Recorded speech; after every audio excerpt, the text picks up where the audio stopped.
Hey, welcome back to Clarity English Studio. I'm Anna, and if you're listening to this right now, it means you are serious about your English, and I love that about you. And I'm Mike. Quick question before we start. When was the last time you actually said the word really out loud? Like in a real conversation with a native English speaker? Because here's the thing, if you're using really as your go-to reaction word, you might sound perfectly fine, but you probably don't sound very natural. And that's exactly what today's episode is about. We're going deep on all the different things Americans actually say when they're surprised, shocked, excited, or just plain confused, instead of really. By the end of this episode, you're going to have at least 15 new expressions in your head ready to use. So grab your coffee, grab your notebook, and let's get into it. Okay, Anna, before we get into all the fun alternatives, let's be fair. Really is not a bad word. It's not wrong at all. Totally agree. It's grammatically correct, people understand it, and native speakers do use it. But here's the issue. When non-native speakers use it, they tend to use it for everything. And that starts to sound repetitive, flat, like you only have one tool in the toolbox. Right. Imagine someone told you the most shocking piece of news, like, I just quit my job to become a professional dog walker, and your only response is, really? That's it? Just really? No energy, no color, no personality? It works, but it doesn't do the moment justice. Native speakers switch between expressions all the time, depending on context, emotion, and, honestly, just the vibe of the moment. So what we're going to do today is break down those expressions. We'll look at what they mean, when to use them, and we'll give you real-life examples so you can actually hear how they sound in a conversation. Let's start with the big one, the one you've probably already heard a million times. Okay, number 1, no way. This one is huge. It's probably the most common alternative to really in American English. You use no way when something completely surprises you, when you genuinely cannot believe what you just heard. Like, Mike, give me an example. Sure, so imagine your friend tells you, I ran into your favorite celebrity at the grocery store this morning. And you say, No way. Are you serious? What did you do? exactly. No way is punchy, it's energetic, and it shows that you're really listening and reacting. One thing learners should know, no way can also mean absolutely not in a different context. So if someone asks you, can you help me move on Saturday? You can say, no way, I have plans. See how the meaning shifts? Context is everything. But when someone shares surprising news and you react with no way, everyone knows exactly what you mean. Okay, next one, you're kidding. Or the longer version, you've got to be kidding me. This one is great because it sounds very natural and very American. It expresses disbelief, like you're so surprised that you're wondering if the other person is joking. Let's use it in a mini dialogue. Mike, you start. Okay, so Anna, I just found out our flight got canceled and we have to wait at the airport for 8 hours. You've got to be kidding me. 8 hours? What are we going to do? See how that lands? It's much stronger than just, really? It shows emotion. It shows that the information actually hit you. And the short version, you're kidding, works just as well, especially in casual situations. One little note here. Sometimes people also say no kidding, but that one actually means something slightly different. No kidding often means obviously, or I already know that, so be careful not to mix those up.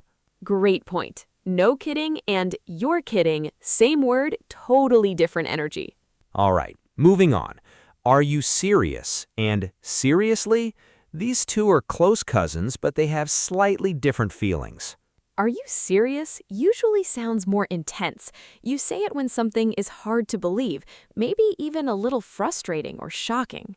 Like if someone says, the restaurant closed right before we got there, you might say, are you serious? We drove 45 minutes. Right, there's a little bit of frustration mixed in there.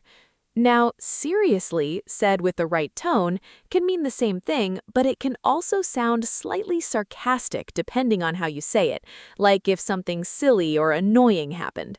For example, Your coworker sends you a 20-page email about something that could have been one sentence, and you just say, "Seriously?" One word, big meaning. Tone matters so much with this one. If you say seriously with a flat, drawn-out voice, it sounds sarcastic. If you say it quickly with rising pitch, it sounds like genuine surprise. Practice saying them both ways, guys. You'll hear the difference immediately. Okay, let's talk about the oh my family, because this is a big one. Yes, so you've got oh my gosh, oh my goodness, oh my word, and the most casual one, just oh wow. These are great because they work in almost any situation. Good news, bad news, shocking news, exciting news. They all work. Oh my gosh is probably the most common. It's friendly, it's enthusiastic, and it's completely safe to say in any setting.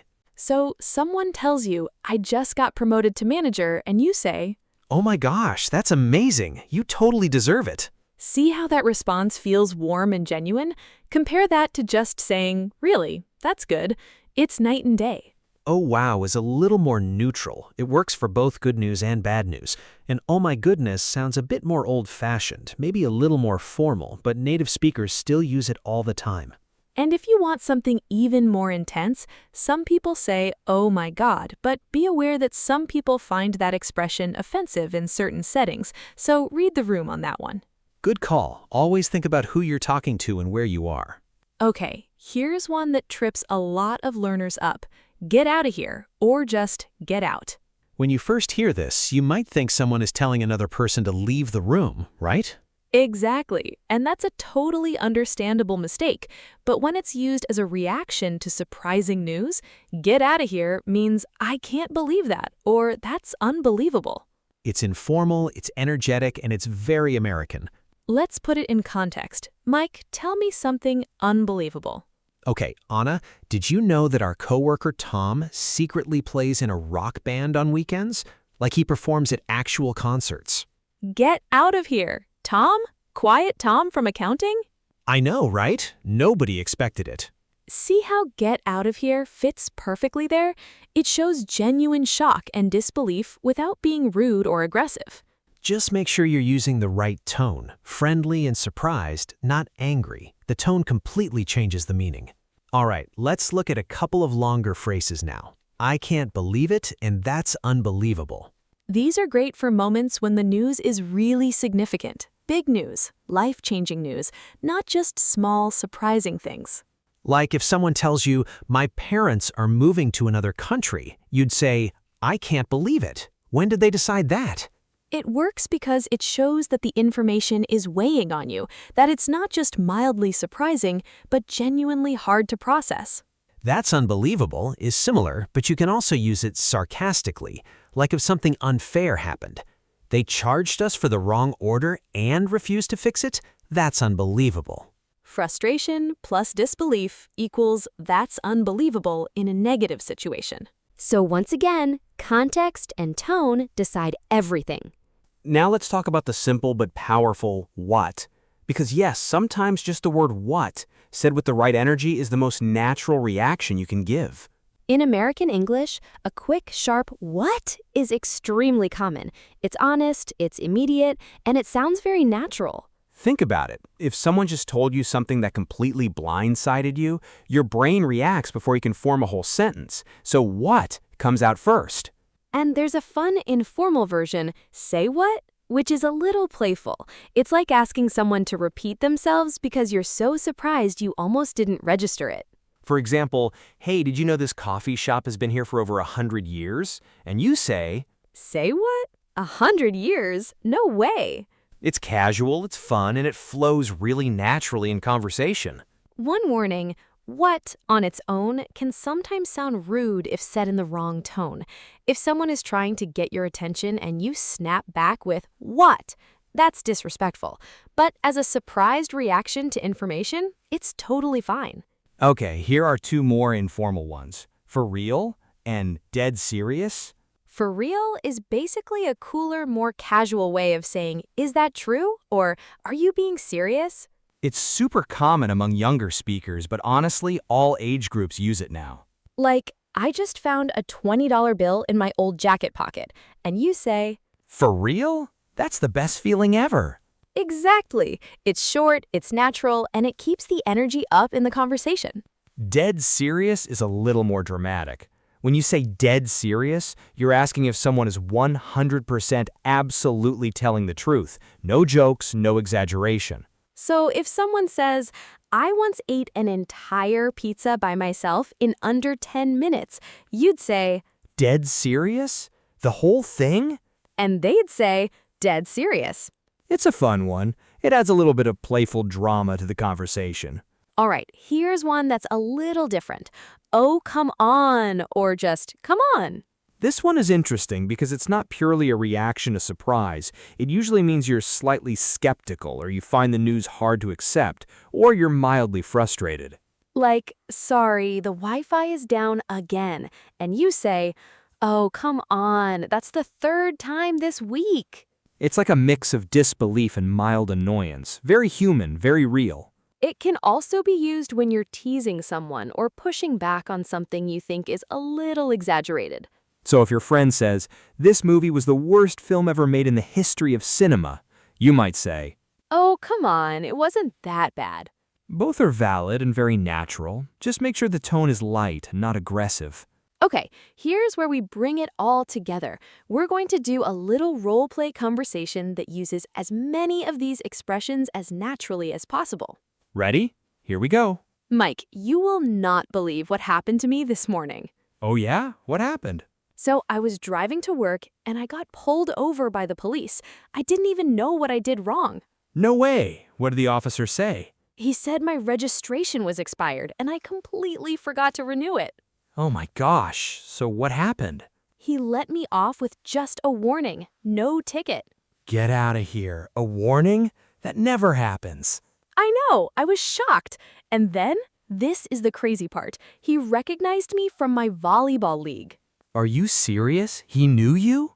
Yes, we played in the same summer league 3 years ago. I can't believe it. What are the chances of that? Right? I was completely speechless. So he just let you go because he remembered you? More or less. He told me to get the registration sorted out and said, good luck with the season. That is unbelievable. You were the luckiest person I know. I'll take it.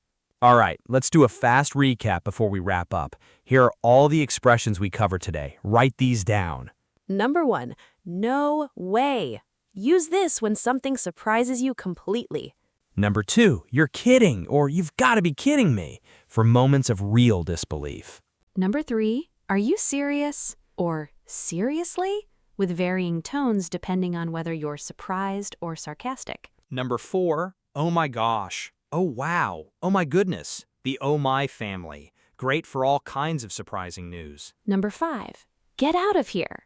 American slang for genuine shock and surprise. Number 6, I can't believe it, or that's unbelievable, for big, significant news. Number 7, what? Or say what? The quickest, most instinctive reactions. Number 8, for real, or dead serious, casual, informal, great for friendly conversation. And number 9, oh, come on, when you're a little skeptical or mildly frustrated. 9 categories, tons of expressions, and all of them more natural sounding than just saying really over and over. That's a wrap for today's episode of Clarity English Studio. We genuinely hope this helped you feel more confident about how to react naturally in English. Here's your challenge for this week. Pick 3 of these expressions and use them in a real conversation, or even just practice them out loud at home. Seriously, saying things out loud makes a massive difference. And if you enjoyed this episode, share it with someone who's learning English. The best way to grow is together. We'll be back next time with another episode packed with practical, real-world English. Until then, Keep learning, keep practicing, and keep it clear. See you next time. take care, everyone.